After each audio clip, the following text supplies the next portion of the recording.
Dans ce tutoriel, nous allons donc voir comment créer un projet TV Paint, puisque par défaut, le projet qui vous est proposé pourrait ne pas sied à votre travail. Nous allons donc créer un nouveau projet. Pour ce faire, nous allons aller dans le menu Fichier et cliquer sur Nouveau projet.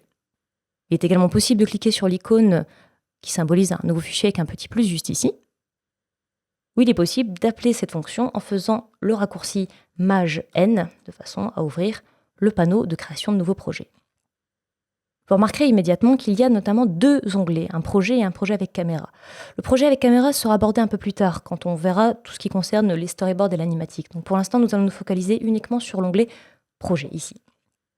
Vous pouvez également faire des projets avec une taille complètement qui vous est propre. Voilà, vous pouvez choisir la taille de votre choix, même des tailles qui n'existent pas. Après tout, vous êtes libre de faire ce que vous voulez. À savoir que TV Paint peut gérer des projets assez gros, surtout sur la version professionnelle en 64 bits, puisqu'on n'est plus limité en puissance de RAM, et le logiciel dépend principalement de la RAM ainsi que de la puissance de votre processeur.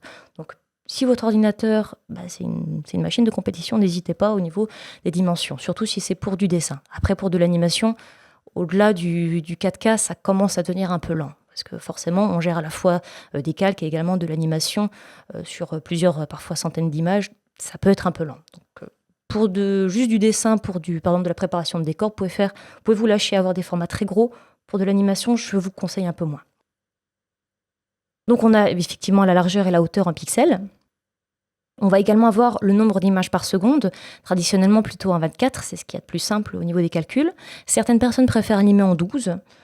D'autres, notamment les personnes qui ont eu l'habitude de travailler avec les États-Unis, peuvent travailler en 25. Maintenant, ça ne fait plus vraiment de sens. Vous pouvez revenir aux 24 images par seconde. Le ratio de pixels, c'est simplement la taille du pixel. Est-ce que celui-ci va être carré ou rectangulaire? Donc, si vous changez le ratio de pixels, forcément, vous allez aussi changer le calcul de la définition du projet. Je vous déconseille fortement de changer le ratio de pixels, à moins de connaître très bien votre sujet, parce que il est beaucoup plus facile d'avoir un projet avec un ratio de pixels carré et après à l'export en fonction du support souhaité. Par exemple, si vous souhaitez le diffuser après en cinéma ou sur des écrans donc aux États-Unis ou en Europe ou au Japon, forcément les encodages ne sont pas les mêmes. Là, éventuellement, vous pourrez rechanger le ratio de pixels au moment de l'export final du projet final. Mais tant que vous êtes dans l'animation, dans la préparation du fichier, je vous le déconseille fortement. De la même façon, je vous déconseille d'utiliser des trames justement pour éviter d'avoir un résultat, j'ai presque envie de dire chaotique, parce que vous aurez des trames hautes et des trames basses qui vont se cumuler et ça va faire des rendus assez moches. Donc pour de l'animation, vous regardez ratio de pixels à 1, vous ne prenez pas de trame, donc comme ça. Et ensuite, vous pouvez donc cliquer sur « Créer le projet ». Et donc voici mon projet avec une taille totalement saugrenue, mais c'est pas grave. Voilà, vous admirez également mon grand talent de dessinatrice. Quand votre projet est fait, d'ailleurs à partir du moment où vous avez commencé à dessiner, toute modification que vous avez pu apporter montrera un petit symbole en forme d'étoile ici. Cela signifie que le projet n'a pas encore été sauvegardé. D'ailleurs, par défaut, le projet s'appelle sans titre 2, forcément parce que j'avais un sans titre 1 juste ici avant. Voilà, d'ailleurs, vous pouvez voir que les onglets sont rangés ici dans cette petite barre. Vous pouvez également les retrouver ici sur ce petit triangle. En cliquant dessus, vous avez la liste de tous les projets que vous avez ouverts dans TV Paint. Pour la sauvegarde, c'est très facile puisqu'il vous suffit soit d'aller dans Fichier et de cliquer sur Enregistrer le projet ou Enregistrer sous si par exemple vous avez déjà un projet fait et que vous voulez l'enregistrer sous un autre nom. Vous avez du coup un raccourci qui est déjà disponible, qui est donc Maj-S. Également, il existe des différentes alternatives avec commande S, pomme S si vous êtes sur Mac et CTRL S si vous êtes sur Windows. Voilà, il y a souvent plusieurs raccourcis pour faire la même chose. Ne vous inquiétez pas, c'est normal dans TV Paint. On aime bien proposer plusieurs solutions pour arriver au même résultat. Vous pouvez donc également cliquer sur l'icône de la disquette qui se trouve ici, qui du coup va sauvegarder. En l'occurrence, si je clique dessus, n'ayant jamais sauvegardé encore ce fichier, je vais pouvoir aller sauvegarder mon fichier sur mon bureau, par exemple, de façon à régénérer un fichier TVPP, donc TVPP pour TV Paint Project. Voilà. Il existe notamment une option très sympathique dans TV Paint 11 qui est la gestion des sauvegardes, notamment des sauvegardes automatiques. Puisque plus on va avancer dans une production et plus il est nécessaire d'avoir des fichiers de secours et notamment ça peut arriver en cas de crash ou en cas de coupure d'électricité. On est toujours bien content de ne pas avoir perdu l'intégralité de son travail. Pour ouvrir ces options qui ne sont pas activées par défaut, il faut aller dans le menu Éditer, aller dans Préférences et dans l'onglet Sauvegarde, juste ici. Nous avons donc différentes options dans l'onglet Sauvegarde. En cliquant notamment ici, on voit l'alarme sauvegarde. Si on clique sur le petit menu ici, on voit désactiver la sauvegarde, prévenez-moi ou sauvegarde automatique. Alors désactiver, ça va juste rien faire. En gros, au moment, si vous voulez sauvegarder, il faudra faire vous-même le raccourci, il faudra sauvegarder vous-même manuellement. Si vous cliquez sur prévenez-moi, cela va générer ça va faire apparaître un message pop-up toutes les 60 minutes qui vous dira attention, ce projet n'a pas été sauvegardé, voulez-vous le sauvegarder, oui, non. Voilà, d'ailleurs, ça le fait sur tous les projets utilisés qui n'ont du coup pas été sauvegardés depuis 60 minutes et sur lesquels vous avez apporté une modification. C'est-à-dire que si vous avez ouvert un projet, vous n'avez rien fait dedans, il ne va pas vous demander de sauvegarder.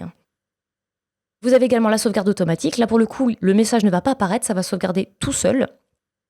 Que ce soit la sauvegarde automatique ou que ce soit prévenez-moi, le décompte que vous avez mis n'est pas à la seconde près. Ça veut dire, si au bout de 60 minutes de sauvegarde qui n'a pas été faite, si vous êtes en train de dessiner, vous êtes encore dans le processus créatif, le pop-up ne va pas soudainement apparaître et puis vous couper dans votre élan. Il faut vraiment que vous vous arrêtiez environ 5 secondes. Le pop-up apparaît, soit la sauvegarde se fait toute seule. Donc, ce qui est plutôt pratique parce qu'on ne veut pas couper la personne qui est en train de dessiner et tout, et puis pouf, il y a la sauvegarde qui se fait, et puis c'est jamais très agréable. À partir du moment où vous utilisez la fonction prévenez-moi ou la sauvegarde automatique, vous avez ici une fonction qui s'appelle backup multiple qui s'affiche. Alors ce backup multiple va en fait permettre de générer des fichiers de backup, c'est-à-dire des fichiers de sauvegarde, de secours, à chaque fois que vous sauvegardez. C'est-à-dire qu'il va sauvegarder sur le fichier original, le premier fichier, et va générer donc par défaut 2 fichiers de secours. Il va y avoir une rotation. Donc vous sauvegardez sur le premier fichier, il génère ensuite un fichier de secours. Vous sauvegardez une deuxième fois, il sauvegarde toujours sur le même fichier, il génère un deuxième fichier de secours.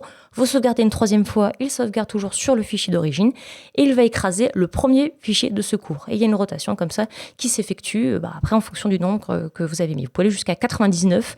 Également, vous pouvez choisir le répertoire du backup multiple parce que oui, effectivement, sauvegarder sur le même disque dur sur lequel on est en train de travailler, c'est bien, mais ça peut être dangereux parce que si jamais vous avez le disque dur qui soudainement décide de rendre l'âme, vous avez tout perdu. Donc au moins, vous pouvez choisir d'aller sauvegarder vos backups sur une autre partie, sur un autre disque dur ou même si vous êtes en train de travailler en réseau, vous pouvez sauvegarder sur une autre partie du serveur.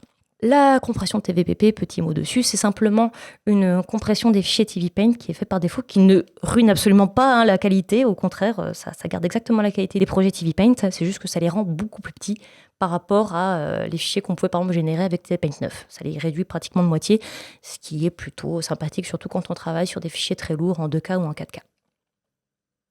Également, dernière option très sympathique, notamment pour la sauvegarde et pour l'échange des fichiers, va être le gestionnaire de partage, qui se trouve ici, juste dans cette petite icône.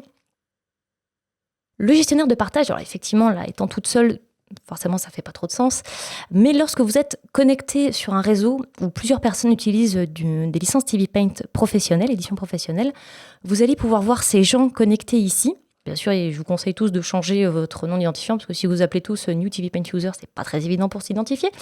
Mais en tout cas, vous allez pouvoir voir les gens qui sont connectés au réseau et qui utilisent à l'instant T TV Paint.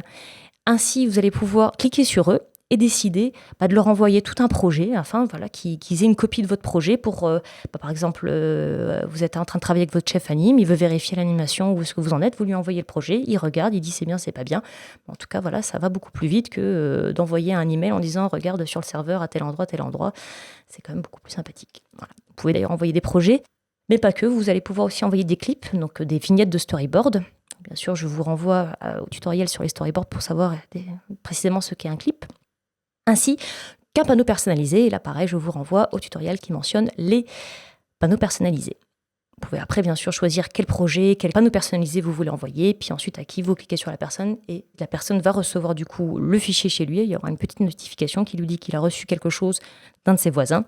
Il va pouvoir le télécharger et en avoir une copie. Donc il risque pas de travailler sur votre travail à vous, il aura une copie de ce que vous lui avez envoyé.